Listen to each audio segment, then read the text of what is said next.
মাঝরাতে শ্মশানঘাটের দিকে যাওয়া এক ভয়াবহ অভিজ্ঞতা। তবে রাকেশ ঠিক করেছিল যে আজ সেই অভিজ্ঞতার মুখোমুখি হবে।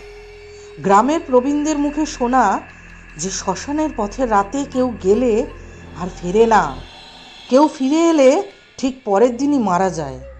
অথচ রাকেশের সেই ভয় ছিল না। সে নিজের বন্ধুকে হারিয়েছিল অনেক দিন আগে, আর সে বিশ্বাস করত এই মরণের কারণেই শ্মশানের রহস্যের সুলুক সন্ধান করতে হবে।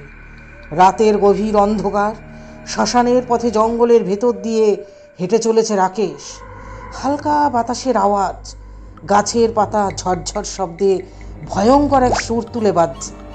দূরে কুকুরের হঠাৎ একটা চিৎকার ভেঙে দিচ্ছে গভীর নিস্তব্ধতা। সেই ভয়াল পরিবেশের মাঝেও রাকেশ সাহস করে এগিয়ে চলল। শ্মশানের গেট পার হওয়ার সঙ্গে সঙ্গেই রাকেশের মনে এক অজানা আতঙ্ক ছড়িয়ে পড়ল। সামনে পুরনো পোড়া চিতার অবশেষ, আর একটা অদ্ভুত গন্ধ। সেই গন্ধ যেন মৃত মানুষের জীবন্ত হাড়ের। মাঝে মাঝে মনে হয় পায়ের নিচে কি যেন নড়ছে। পায়ের আওয়াজের সাথেই যেন আরেকটি অশরীরী আওয়াজ তার পেছনে চলেছে। হঠাৎ একটা ঝাঁপ দেওয়ার শব্দ। ঘাড় ফিরিয়ে দেখে কিছুই নেই, কিন্তু মাথার পেছনে অদৃশ্য শীতল শ্বাস যেন ক্রমশ বোধ করতে লাগলো।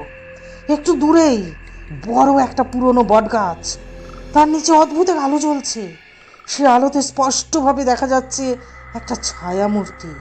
মূর্তিটা এক বৃদ্ধার, চুলগুলো এলোমেলো, পোশাক ছেঁড়া, চোখ দুটো রক্তবর্ণ।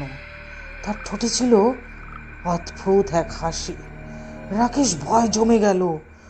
বৃদ্ধা বৃদ্ধা কথা বলতে শুরু করলো। তুইও কি ফিরে যেতে চাস বাছা? আমার অভিশাপ তোকে ছাড়বে না। আমিও তোর বন্ধুর মতো এখানেই রয়ে যাব। তুইও আমার মৃতদেহের দলে যোগ দিবি। রাকেশের মুখে কোনো কথা আসছে না। ঠান্ডা ঘামে ভিজে গেল তার শরীর, পা যেন অবশ হয়ে গেছে। হঠাৎই একটা ঝড়ের মতো বাতাস তাকে বটগাছের কাছে টেনে নিয়ে যেতে লাগলো। পাশের ঝোপ থেকে হঠাৎ বেরিয়ে এলো একটি মৃতদেহের মতো সাদা ছায়া। সেই ছায়াটি ক্রমশ তার বন্ধুর রূপ নিচ্ছে।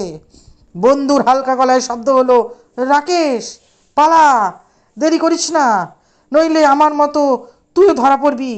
রাকেশের মনে এলো বন্ধুর মৃত্যুদিনের কথা। সেই দিনটাও ছিল এমনই এক রাত যখন তার বন্ধু একাই শ্মশান ঘাটে গিয়েছিল। সে হঠাৎ দৌড় শুরু করলো। পেছন থেকে বৃদ্ধার চিৎকার ধ্বনিত হলো, তোর পালানোর রাস্তা নেই, তুই আর বাঁচতে পারবি না। রাকেশ দৌড়াতে দৌড়াতে শ্মশানের গেট পেরিয়ে এলো, কিন্তু তখনই হঠাৎ একটা অদৃশ্য হাত তার পা ধরে ফেললো। তার দম বন্ধ হয়ে আসতে লাগলো। চোখের সামনে সবকিছু অন্ধকার হয়ে গেল। পরের দিন সকালে গ্রামের লোকেরা রাকেশের মৃতদেহটা শ্মশানের বাইরে পড়ে থাকতে দেখলো। শরীরে কোনো আঘাতের চিহ্ন ছিল না, কিন্তু তার চোখ দুটো ছিল ভয় যেন উল্টে গেছে, আর ঠোঁটে এক অদ্ভুত ভীতিকর হাসি।